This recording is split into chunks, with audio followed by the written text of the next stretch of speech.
Good evening and welcome to our Genesis study. I'm so glad you've tuned in with us. Now, I know last week was a little bit hairy. It was a really hairy text. It wasn't comfortable. And as I did some reflecting on last week, I think I want to start at the end of it and I want to talk a little bit more as we lead up into today's lesson. I think it kind of sets the pace for where God is in this text. Now, if you recall, last week we talked about Dinah. Dinah is the only daughter of Jacob. He has 13 children, 12 boys, 1 girl, and there's not a whole lot in the Bible about Dinah, but there is this one chapter where she seems to be the focal point. And in this one chapter, it's not a story of heroism. It's not a story where she prays heaven down. It's not a story where she's a surrogate and she gets to bring forth a savior. It's not a story about her being this woman of great faith. She happened to be in the wrong place at the wrong time, and she's taken advantage of. And not only is she taken advantage of, she is used as a pawn for the nations to try to corrupt that which is Jacob, and it is inevitably Israel's family and Israel the nation. And so Dinah is at the center of the dialogue we had last week. Now, where I want to sit this evening and I want us to realize is that God tells Jacob, go to Bethel. He tells him, go to Bethel, the place you saw God. Go back to the place where you experienced me. And Esau says, come with me to Seir. He says, come back and we can dwell together. We'll be one big happy family. And I want you to notice what happened last week is Jacob doesn't do either. As a matter of fact, Jacob goes the complete opposite direction of both and ends up in this place called Shechem because Shechem was convenient for trade. Shechem was convenient for him to build his empire. And not only does he lie to his brother, he gets out of the will of God. And I want us to recall, because it seems like this entire Genesis study, for me, the point that I see over and over and over again is get in place. Get in place. So many of us forfeit the goodness of God, the glory of God, the gifts of God, because we are not in place. We've got the right talents. We've got the right education. We can speak well. We've studied well. We have done all the things, but the thing that's wrong is we're in the wrong place. And so for some of us that has looked like us, we are in the wrong job. We got the right career path, but we are at the wrong company. For others of us, we're in the wrong relationship. For some of us, that looks like we're in the wrong church. For some of us, that looks like we've studied well. We have done all because we're looking for identity and we're trying to build a name. And over again, from Adam being in the wrong place. Adam, where are you? Remember God asking him that? To Abraham going down to Egypt multiple times. To Isaac getting out of place. Going down to Egypt and going to these other nations and having to contend with these kings and these pharaohs. Every time it seems like the worst happens, God reminds them where he told them to be. And dare I submit to you this evening that sometimes the hardship in your life is because God is going to crush you regardless. But a lot of times, crushing you're going through has a lot to do with you being in the wrong place at the wrong time. Now today, as we enter into Genesis 35, I want us to be in the frame of thought that allows us to remember that he was in the wrong place. Because we're gonna get into this quickly and we're gonna see this shift. It's gonna be like this big change. Chapter 34 doesn't mention God at all. You read the entire chapter of Genesis 34 and it doesn't mention God at all. And then in chapter 35, we hear God speaking. God is mentioned. God is revealing himself as the God of Bethel. He's reminding him of how he's shown up. God is bringing himself back to the forefront because Israel removed him from the forefront. Now, I want you to dig back 2 chapters ago, okay? Dig back 2 chapters ago. Do you remember he has this experience? Jacob turns from Jacob to Israel. He has this experience with God. And when he has this experience with God, God himself shows up in flesh. We call it a Christophany. He shows up in flesh. And when he shows up in flesh, he wrestles with Jacob all night long. And it's supposed to bring Jacob to the end of himself. Now I want y'all to think about this. Let's just sit down. He wrestles with God to the end of himself. But Jacob turns around and picks self back up in making the decision not to go where God told him to be. And I want us to think about this. I want us to really get this in our bellies. Sometimes we have these really great spiritual experiences. Maybe you encountered somebody, had a great design conversation. You went to a great worship experience. You had a marvelous prayer time yesterday morning. But by the time tomorrow came, we were back depending on self, because following God had not become habit. And so many of us live in a frame of mind that although I may trust God today with this, I have not made my dependence on God habitual. That's why the New Testament tells us we have to die to our flesh daily. Because dying to my flesh today may do some wonderful things. It may get wonderful things accomplished in the spirit realm, but do not be deceived. Satan will work just as hard tomorrow to make sure that your flesh is alive and well. And so many of us are so unaware of it. We think because I threw it all on the altar yesterday, that since I put it on the altar yesterday, that it'll never come up again. And I don't have to worry about that. But life is a journey that we take. So here we go. Chapter 35. Chapter 35, I got the King James open, and I think I have the NIV open on my left.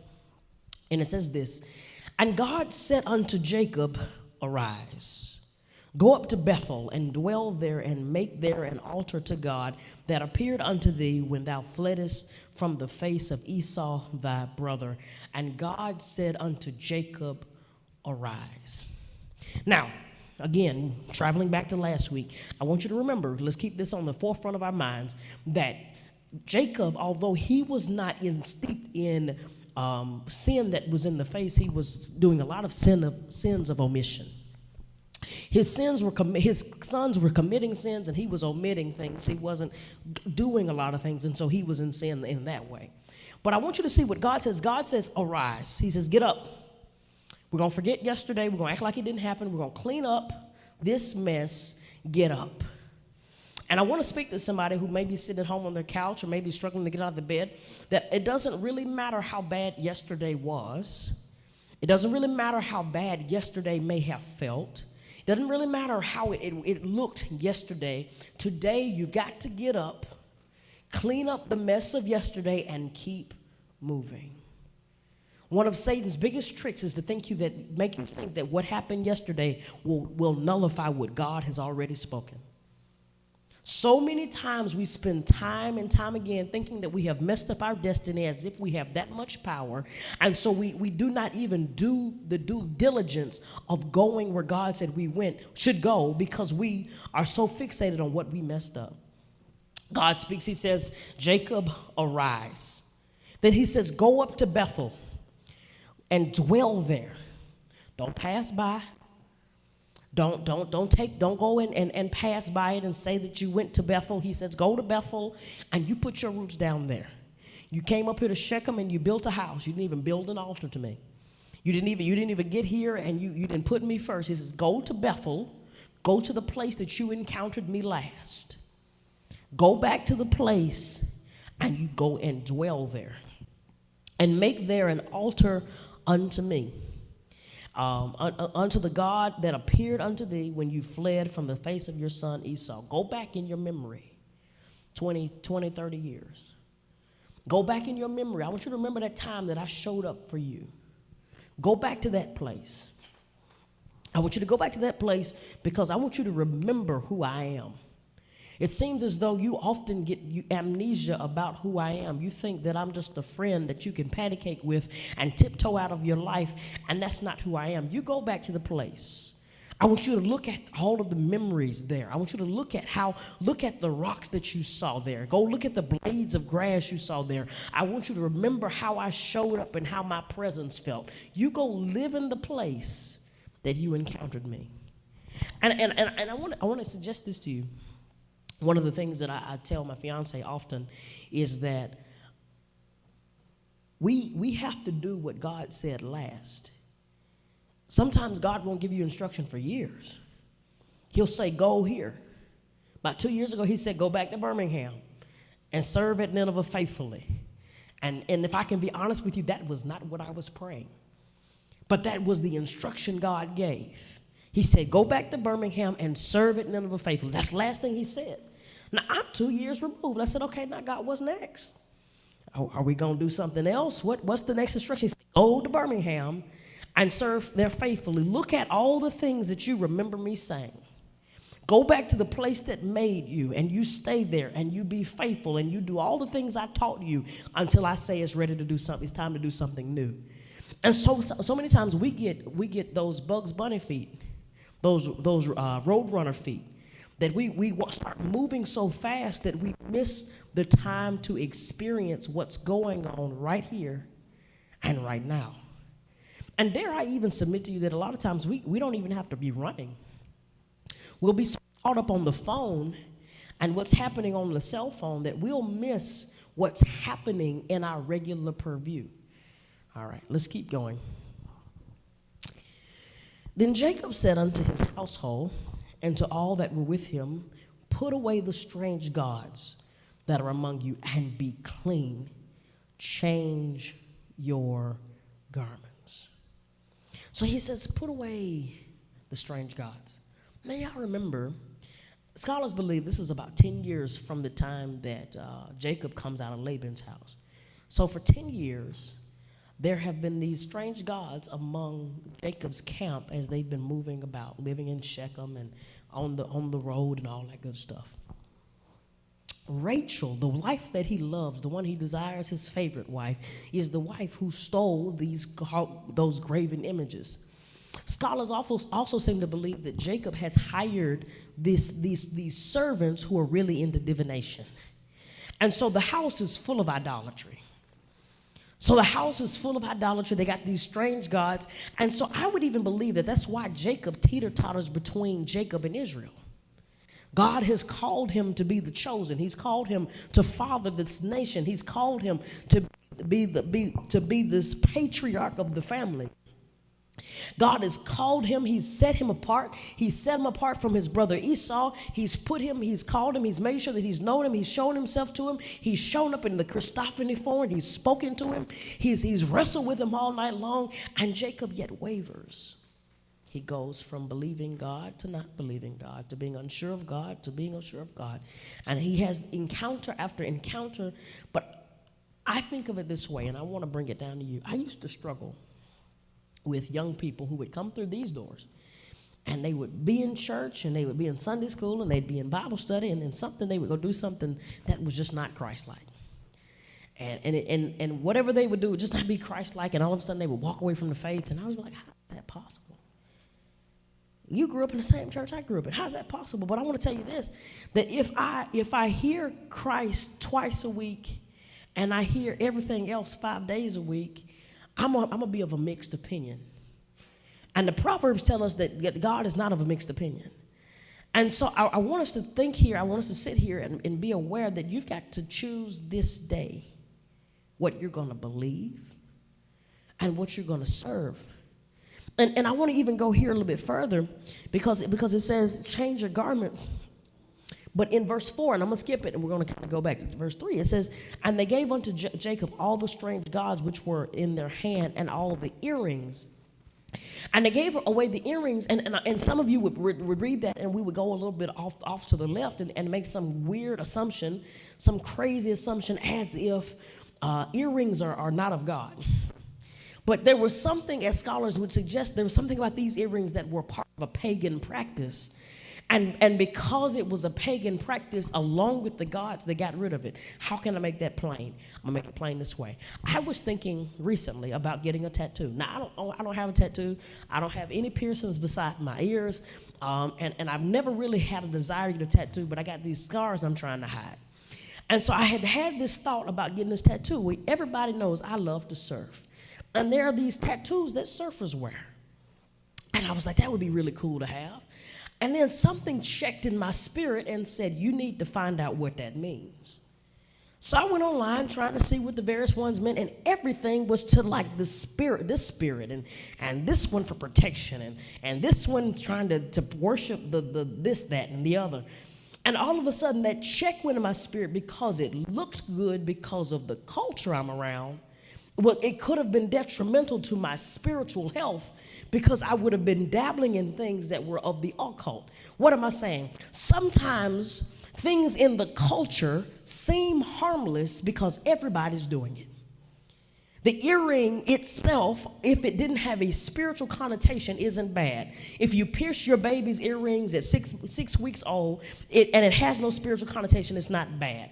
But if the earring that you choose is linked to a way of worshiping another God, you're opening yourself up to other things. And I think it gets uncomfortable for a lot of people because we live in a day and age where people buy crystals and they burn sage to get rid of spirits. And because it's so mainstream, we think it's harmless because everybody's talking about the health benefits. But I want you to understand this, and I'm not going to stop teaching this and stop telling you this, that whenever you use things that conjure spirits, you're opening yourself up to spirits that are not the Holy Spirit. And the truth of the matter is that you are a body, you have a body, but you are a spirit. And since you have a body and you are a spirit, there are other spirits you can't see that are trying to gain access to your soul. Okay, how can I, let me bring this down a little bit even further. I want to help you understand. I want to break this all the way down. So if there are spirits that are trying to gain access to your soul, they're trying to gain access to your mind. They're trying to gain access to your personality. They're trying to gain access to your memories. Because if they're trying to gain access to your soul, the essence of who you are, they can run you. And dare I submit to you, that's why a lot of people are walking around here with anxiety and are overly depressed and are having all kind of issues. And while I believe medical science, I want to tell you some of this stuff is spiritual. And so they take the foreign gods, these carven images that they have used to worship other spirits, and they give them all to Jacob.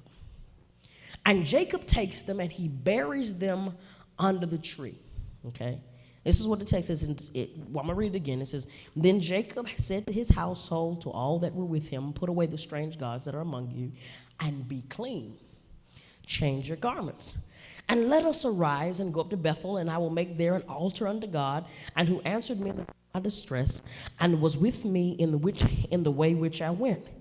And they gave unto Jacob all the strange gods which were in their hand, and all their earrings which were in their ears, and Jacob hid them under the oak which was by Shechem. Now you remember Shechem, this place that they had moved to and they were flourishing in, and they had all this wealth and success in until Dinah is raped. And then Levi and his brother decide they want to get their own restitution, and so they go kill all the men. Shechem is tainted. The culture in Shechem is not God honoring. And so they take all these spiritual instruments, they take all these unclean items, and they leave it in the unclean land. Okay?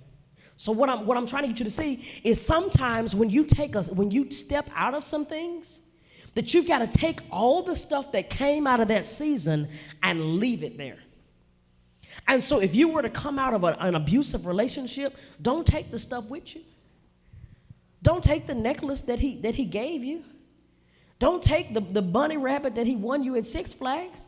Leave that stuff in that relationship because the memories are tied to it. All the things that will remind you of the good times or the little bit of fleeting joy you got that would cause you to stumble back into sin or stumble back into bondage would be over there. And so sometimes when you come out, when God gets ready to deliver you and wants to bring you out of some things, you got to take the stuff off of you. My grandmother said it to me this way. I remember we were wrestling through some things, and although it was not that, she gave me some really good advice. She said, you need to throw those clothes away because those clothes have the spirit in them. And although that wasn't what I was fighting, I want to submit to you that sometimes the things, if you've been fighting some demons, Have you been fighting some stuff? The items that you used in those situations, whether it was a bad relationship, whether it was a pornography issue, whether it was an adulterous issue, whatever it was, if you got to delete the app from your phone, delete the app. If you got to get rid of a whole bunch of files off your computer, it don't matter what it cost you then. If you truly want to get free, you got the faith without works is dead. So we can pray it off of you. You can pray it off of you. You can ask God for deliverance, but you got to do some stuff to get some of that bondage off of you yourself. All right, let's keep going. I hope this is helping somebody.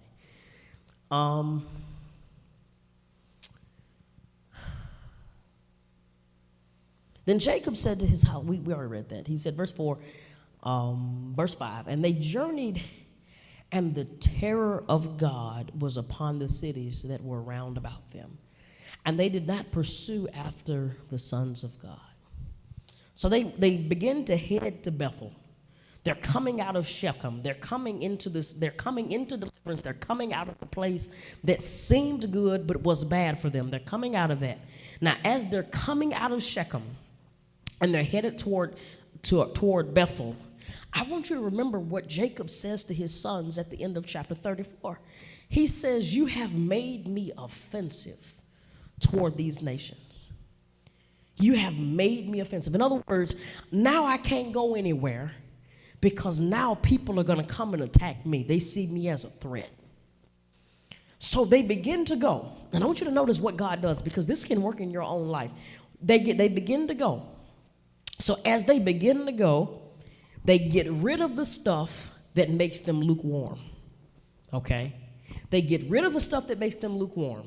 They become completely obedient to God, okay? As they get completely obedient to God and they commit their way to God, now God has put so much favor on them that all the nations around them, as they pass through these lands, are now afraid of them.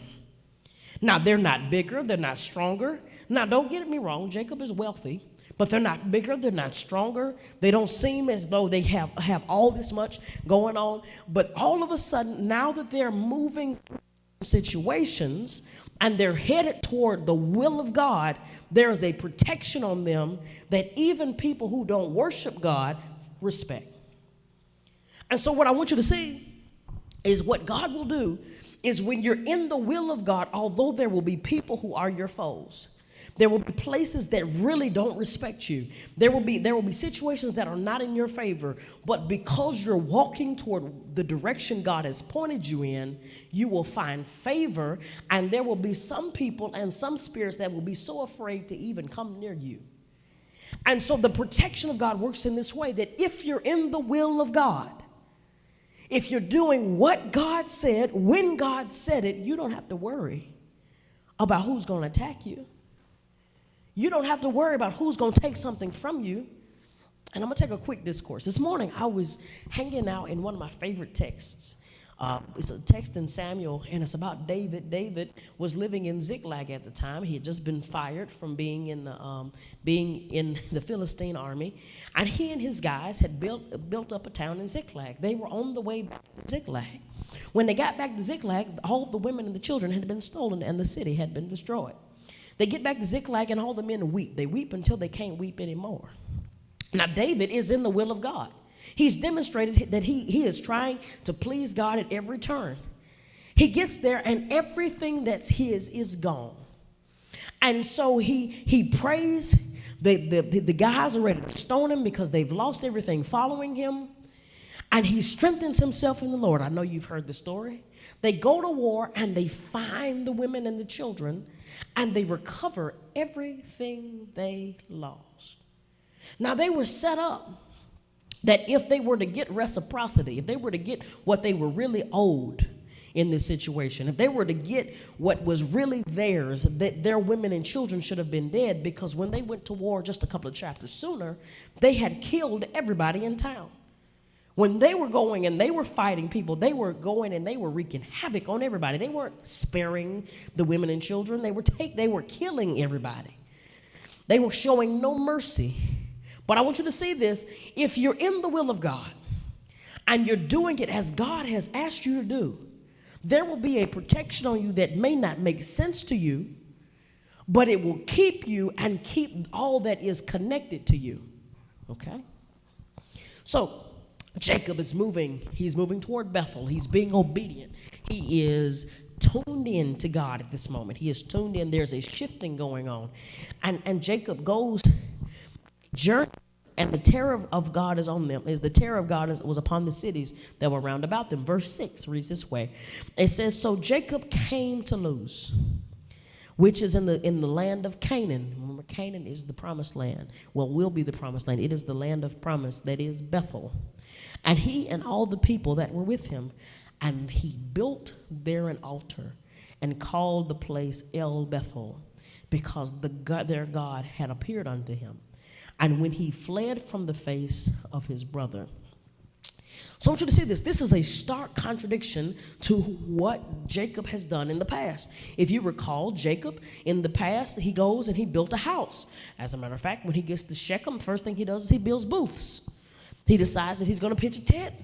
He's more focused on doing his own thing and building up his thing his own way. Jacob is kind of selfish. He's kind of pointed into, me and my house are going to take care of me and my house. And maybe if there's something left over, we'll take care of God. And I want you to think about it. How many people do we know who are like that? If we're honest with ourselves, most of us are that way. Most of us live in such a way that we say, let me pay the bills.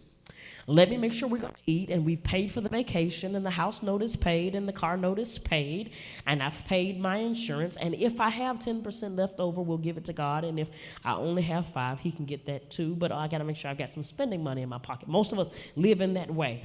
And so I want you to see this difference here. He goes from first things first me to first things first God. Jacob at this point has been extremely humbled. He's been so humbled at this point because at the bare bottom of all of this, Jacob realizes that God owes him nothing. He's been disobedient. His children have gone and committed heinous crimes. And although his children were sinned against, he's really not in a good position. So he gets there, and he's been humbled to the point, the first thing he does when he gets to Bethel is he makes an altar. And I want you to see this, that all of the greats in the Bible, when they arrive somewhere and they are truly in tune with God, they build an altar. Noah gets off that stinky, funky boat after hundreds of days of riding around with nasty animals. And before he goes and he tries to get fresh air or go and build a house, he gets out, he kisses the ground, and he builds an altar. And God says it was like a sweet fragrance in his nostrils. And it was not the fact that God wanted to be all, and God is merciful, don't get me wrong. It wasn't that God wanted to be so merciful that is after the boat docked, he's just going to say, I'm not going to do this again. It was because Noah got off and worshiped. Because that's what God had been desiring. That's why he destroyed the earth. He couldn't find somebody to worship him. So Noah gets off the boat and he worships. Abraham comes to each of his places that he arrives at, and whenever he's in the will of God, he comes and he builds an altar. He gets to the oak of Mamre, he builds an altar. He gets ready to pitch his tent, but before he pitches his tent, he builds an altar. He makes it his business to build an altar. And if you go and you tiptoe through the scriptures, those men who we would count righteous, when they come somewhere, they build an altar. Dare I submit to you, I know y'all probably think I am just all about giving and all that. Dare I submit to you, if you put God first, God will take care of the rest. And that ain't just your tithe. Let's get beyond your tithe. If you wake up in the morning and you give God the first hour of your day, maybe that means you got to get up earlier. Your day is going to be more efficient. I don't know if I've told this Bible study this before, but when I was in Auburn, I would get up at 5 and I would pray at 5 every morning. Sometimes my prayer time would go long and I would check the clock and I'd be running a little late for class. And so I'd run through the shower, run through the house, run out, and speed down to class. Somehow God would always redeem the time if I was running late from his presence. I would never be late. Now, I should have been gone from the house 15 minutes prior. But somehow God would redeem the time. And all I'm trying to say to you is if you will put him first. The Bible says it clearly. It's clear. What does it say? It says, seek ye first The kingdom of heaven and all of its righteousness and all of these things will be added unto you. But so many of us have taken so little time to put God first that we have never experienced that. And so when somebody suggests that you need to faith it, and you need to sow into this, or you need to do this, you don't think it works because you've never tried it. And so you've been living in this world for, 30, 40, 50, 60, 70, 80 years, doing it on your own based on common reasoning, and you've never seen God come through in a big way because you never tried it his way. And dare I submit to you, this is Jacob's case here. Jacob has been all about him until now. God's still showing him favor. But when I tell you the favor thing is about to flip, because he's going to get there, he builds this altar. God appears to Jacob again. I want you to see this. He says, God appeared to him and he fled from the face of his brother. So he builds the altar there. There's a little bit of a shift. In verse 8, he says, but Deborah, Rebekah's nurse, died. And she was buried beneath Bethel under an oak, and the name was called of it Elon Bushuth. Now, the Bible doesn't say a whole lot about this nurse. As a matter of fact, it's the only time she's ever mentioned. But we're led to believe that he takes this nurse with him when he flees. Probably, just a symbol of how wealthy he really was coming out of his father's house. But then verse 9 happens. Now, remember what we just read, what we just saw, where we just ventured. Jacob comes, he builds the altar upon arriving in Bethel. Watch this. He leaves Shechem and all of the other gods, all the divination that was in the house, he leaves it. Now, I want you to remember this family is overly dysfunctional, okay? You got Levi, and I can't ever remember the other guy's name. You got Levi and the other guy over there burning cities and killing everybody. You got this one acting crazy, doing this and that and the other. In a minute, we're finna see Reuben is about to go and do some foul stuff. You got this dysfunctional family because the head wasn't right. Jacob wasn't leading well. But I want you to see this. Jacob is about to get his leadership under control. And I want you to see what it's going to set up. The press is going to set up a direction for the children of Israel, because as soon as their father gets in line, it's going to require the others to get in line. Now, there's going to be some stumbling blocks along the way. Reuben is going to mess up. We're going to see some things. But I want you to see this. I want you to see this. Daddies, men, brothers, sons, if you make up in your mind that you're going to lead the way God called men to lead, we'll see life change happen. How do I know? I want you to look around. I want you to look around at men who pray and lead their families and look at their families. And then I want you to look around at, and this is not a disrespect to any of our ladies or any of our women who are working triple and quadruple time because they're doing the best that they can. But then I want you to look around at situations where daddy is missing. And there are integral pieces that are missing. I study church growth, and I've been studying church growth since I was in that master's program at Auburn. I studied church growth. You know what they say that the number one thing that causes churches to grow is active men who are praying. The women will pray and can call down fire from heaven, get people healed and all that good stuff. But if you won't function, you can't function without a roof. Because I can put technology in there, I can put expensive garments in there, I can do all that stuff, but without a covering, it'll all be destroyed. Okay, let's keep going. So see this. The nurse dies, and in verse 9 it says, and God appeared unto Jacob again. And when he came out of Padan Aram and blessed him. And God said unto him, thy name is Jacob. Thy name shall not be called any more Jacob, but Israel shall be thy name. And he called his name Israel. Let me just pause there because God keeps talking for a second. So he gets his stuff in line. He gets in line with where God has called him. He starts walking toward providence and toward the call of God. And he's obedient. He gets rid of the things that make him lukewarm. He builds an altar. He worships. Okay? And worship is more than you dance. It's more than you lifting your hands. It is your actions. He begins to worship. And when he gets in his heart a state of worship, because worship is a lifestyle, he gets into a state of worship, then God shows up, the Bible says, again. So that means that God has been keeping some distance from him, waiting on him to figure it out, waiting on him to get it. So God comes back again. And when he comes back again, he blesses him. Now, I want you to see this. Sometimes, and there are times in the Bible where God will allow blessing to fall because it's just what God said.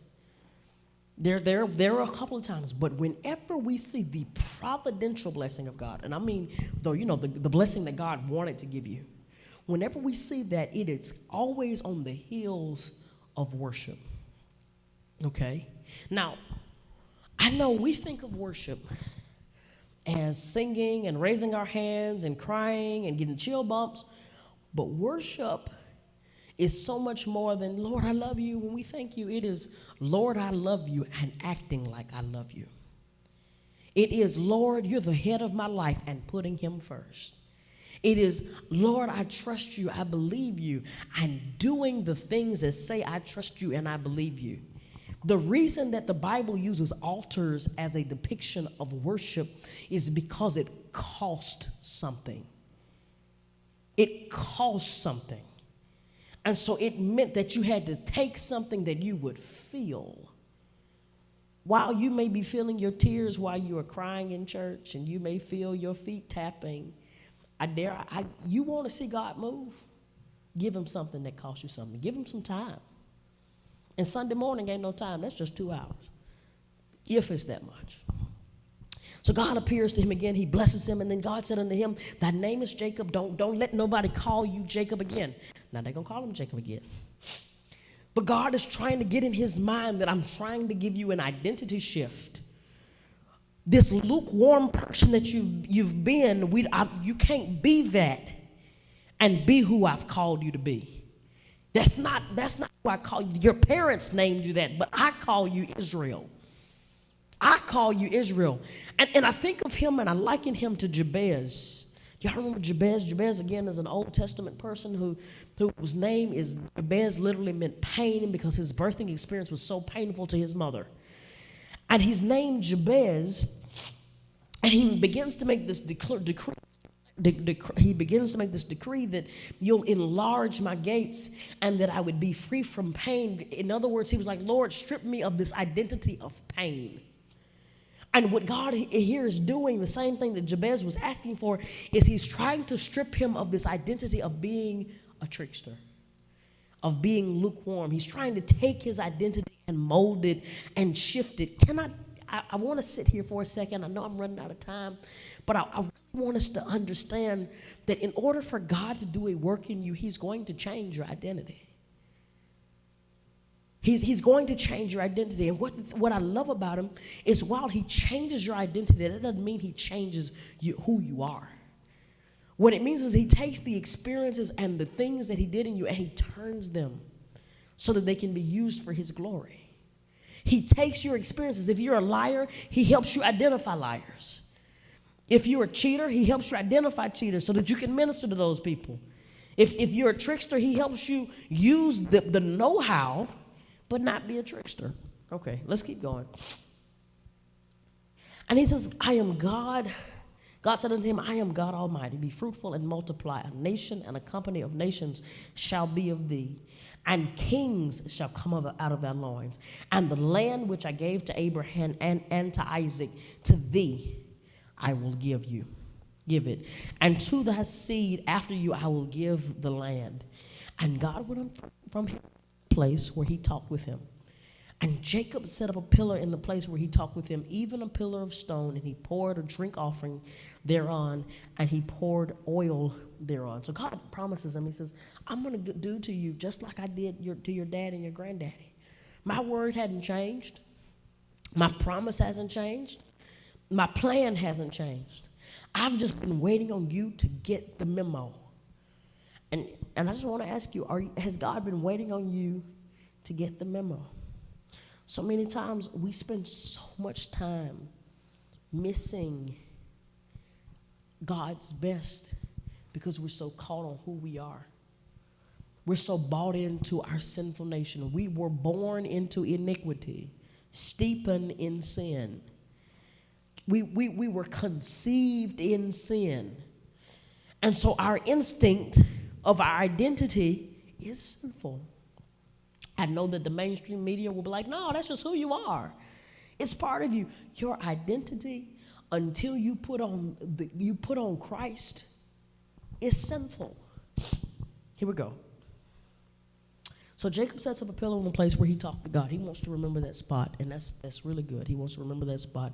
And he offers a drink offering, which is a very common offering we see in the Bible.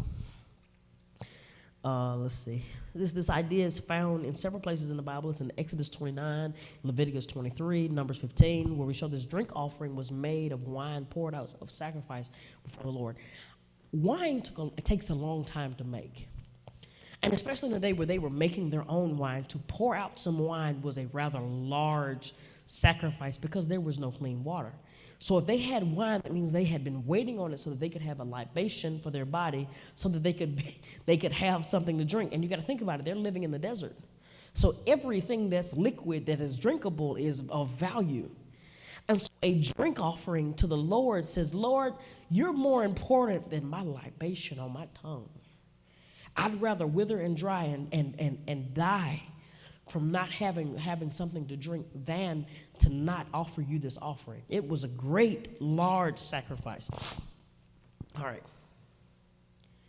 And Jacob called the name of the place where God had spoken to him, Bethel. And they journeyed from Bethel, and there was a little way to come from Ephraim. And Rachel travailed, and she had hard labor. And it came to pass that when she was in hard labor, that the midwife said unto her, Fear not, thou wilt have a son also. And it came to pass, as her soul was in departing, for she died, that she called his name Benoni, but his father called his name Benjamin. And Rachel died and was buried in the way of Ephrath, which is Bethlehem. So Rachel dies, and she's buried in Bethlehem. She dies, and she's giving birth to Benjamin. Benjamin is the son that Israel is going to be very careful to take care of. He's going to have Joseph, and in a couple of chapters we're going to see this thing, and he's going to lose Joseph, and so all of a sudden he's going to become incredibly protective of Benjamin. And I find it interesting that the parents are not on the same page. Rachel wants to name him son of my suffering. But his father says, no, this one is special. He's going to be the son of my right hand. He's going to be the son of my strength. He's going to be the thing that's going to help me get over the fact that my favorite wife has died. He's going to be the one that is going to be here and is going to take care of me. He's going to be the son of my right hand. I can't trust Reuben, can't trust Levi. Judah seems to be okay. The rest of them are shady and shifty. I'm not sure. But Benjamin is the son of my right hand. I trust Benjamin. Benjamin will be the one that will make all this okay. And so he names him Benjamin instead of Benoni. And Rachel died and was buried in Ephraim on the way to Bethlehem. And Jacob set a pillar upon her grave, and that is the pillar on Rachel's grave today. And if you travel to Israel, as a matter of fact, she's buried right there where Abraham, Sarah, Isaac, Rebecca, is Israel, and she's buried right there, same spot. It is one of the most fought after plots of land in the world. The Muslims and the Christians and the Jews are still fighting over those plots today because Abraham is buried there. But they're buried there all in the same place. And 21, it says, And Israel journeyed and spread his tent beyond the tower of Edar. And it came to pass when Israel had dwelt in that land that Reuben, now the text is shifting, that Reuben went and lay with Bilhah, his father's concubine, and Israel heard it. Now the sons of Jacob, oh, I'm sorry, I'm going to stop there. And Israel heard it. So let's put this in context. I just had this experience with God. I've gotten my spirituality back on track. God seems to be blessing me immensely. I got a baby on the way. Now my favorite wife is about to bear me a second son. Now, sure, I got 10 others, but she's about to bear me a second son. I could not be happier because this is the wife that I always wanted. And she's giving birth to this baby, and now she's dead. She's dead. I'm grieving. I'm raising this boy. And Reuben, my oldest boy, the one I should be able to trust, the one that should have some direction and should be a leader in the house, he should be useful, the boy that should be good, he should be the one I can trust. He should be the one that I'm going to pass the mantle on to. Reuben goes and he sleeps with my handmaid. And I want you to understand that it is a sin against your parents now. If you went and slept with your mom, that's going to be a sin. If you go sleep with your daddy's wife, that's going to be a problem. It's not going to be easy. But even in that day and in the East, not only was it offensive, it was repulsive. There was something you didn't do. You did not do that. That was kind of showing dominance just not only on the woman but on your father. It was like the ultimate sign of disrespect. And so Israel heard about it. He's bothered about it. And now we come to the end of it. He says, and the sons of Leah were Reuben, Jacob's firstborn, and Simeon and Levi and Judah and Issachar and Zebulun. And the sons of Rachel, Joseph and Benjamin. And the sons of Bilhah, Rachel's handmaid, Dan and Naphtali.